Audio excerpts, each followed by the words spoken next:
4খন জিলাত এই খেলটো অনুষ্ঠিত কৰা হ'ব। ওদালগুৰি জিলাৰ ডিমাকুছিত 9 তাৰিখে উদ্বোধন কৰা হ'ব, য'ত ভাৰত চৰকাৰৰ মন্ত্ৰী সন্মানীয় কিৰেণ ৰিজিজু ডাঙৰীয়াক আমন্ত্ৰণ জনোৱা হৈছে। অসমৰ সন্মানীয় মুখ্যমন্ত্ৰী ডক্টৰ হিমন্ত বিশ্ব শৰ্মাক আমন্ত্ৰণ জনোৱা হৈছে।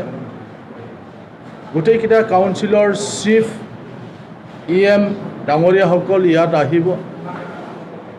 কাউন্সিলত থকা MP সকলক ইয়াত আমন্ত্ৰণ জনোৱা হৈছে। বহুতো তেনেকুৱা ধৰণৰ আলহীক আমি আমন্ত্ৰণ জনাইছোঁ, যিসকলে 9 তাৰিখত আৰম্ভ হ'বলগীয়া খেলত আহিব। 22মুখীয়াকো আমন্ত্ৰণ জনোৱা হৈছে এই খেলত, যাতে তেওঁ উপস্থিত থাকে। তো ইয়াৰ পিছত বাক্সা জিলাৰ মচলপুৰতো অনুষ্ঠিত কৰা হ'ব। চিৰাং জিলাৰ বিজনীত এই খেলখন অনুষ্ঠিত কৰা হ'ব।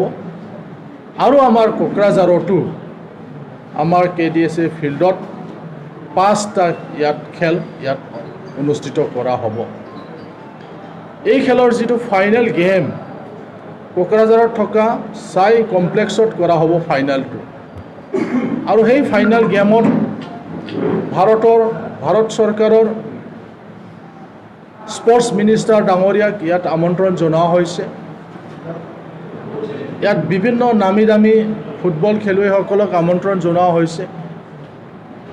ইয়াৰ বাদেও আমাৰ কাউন্সিলৰ চিফসকল ইয়াত আহিব। এনেধৰণৰ আমাৰ সন্মানীয় VIP সকলক আমন্ত্ৰণ জনোৱা হৈছে। আমি আশা কৰিছোঁ ৰাইজৰ আমি যথেষ্ট সঁহাৰি পাম।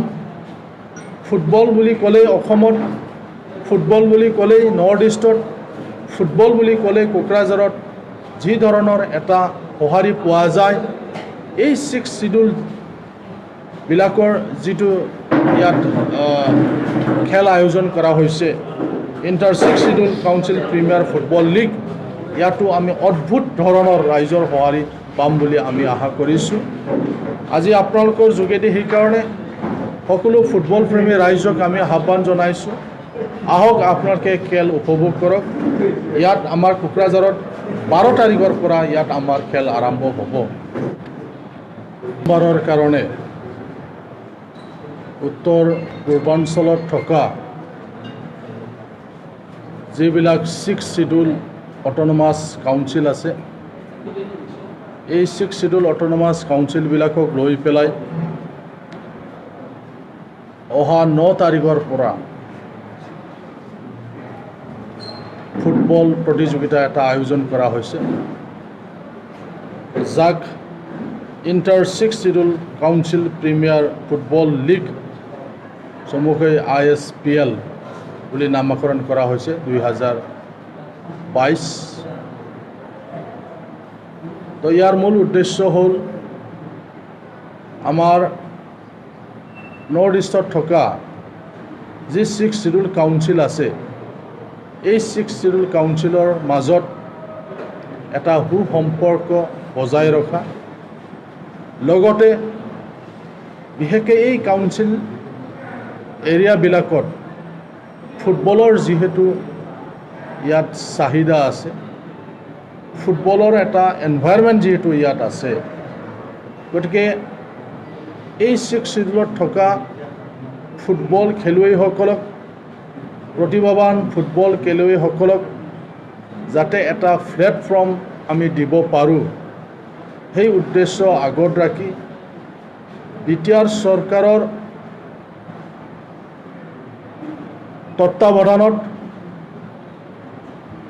আমাৰ নৰ্থ ইষ্টত থকা যিমানবিলাক কাউন্সিল আছে, তেওঁলোকৰ সহযোগত অহা 9 তাৰিখৰ পৰা আমাৰ এই খেলখন আৰম্ভ কৰিবলৈ বিচৰা হৈছে।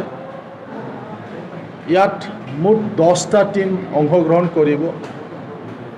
মেঘালয়ৰ পৰা 3টা কাউন্সিল, মিজোৰামৰ পৰা 3টা কাউন্সিল, ত্ৰিপুৰাৰ পৰা 1টা কাউন্সিল আৰু আমাৰ অসমৰ পৰা 3টা কাউন্সিল, মুঠ 10টা কাউন্সিল ইয়াত অংশগ্ৰহণ কৰিব। আৰু এইখন খেলত চেম্পিয়নক যে টিম তেওঁলোকক 3 লাখ টকাৰে সৈতে এটা ট্ৰফি প্ৰদান কৰা হ'ব। ৰানাৰ্ছ আপ টিমক 2 লাখ টকাৰে সৈতে এটা ট্ৰফি প্ৰদান কৰা হ'ব আৰু থাৰ্ড প্লেচ টিমৰ কাৰণে 1 লাখ টকাৰে সৈতে ট্ৰফি প্ৰদান কৰা হ'ব। ইতিমধ্যে এই খেলটো লৈ পেলাই সমগ্ৰ নৰ্থ ইষ্টতে